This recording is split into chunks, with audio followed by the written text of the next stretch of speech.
how good is a little USB microscope? Well, actually, it's pretty good. I'm just got my canvas on my watch. I've been doing some gardening today. So if I bring you a nice close-up of there, look at that, that's level 1.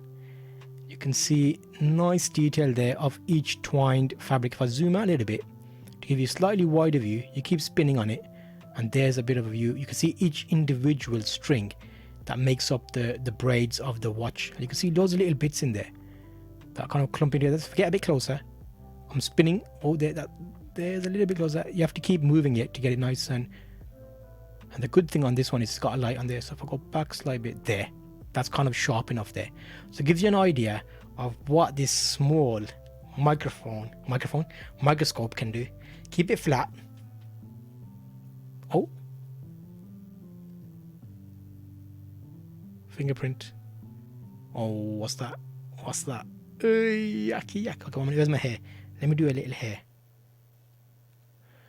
The hair looked quite good. Okay, wait there. There's a hair. See if I can get a bit closer. Oh, bit out. Just there. And then zoom out a little bit more. Okay, yeah, that's interesting, but definitely worth checking out.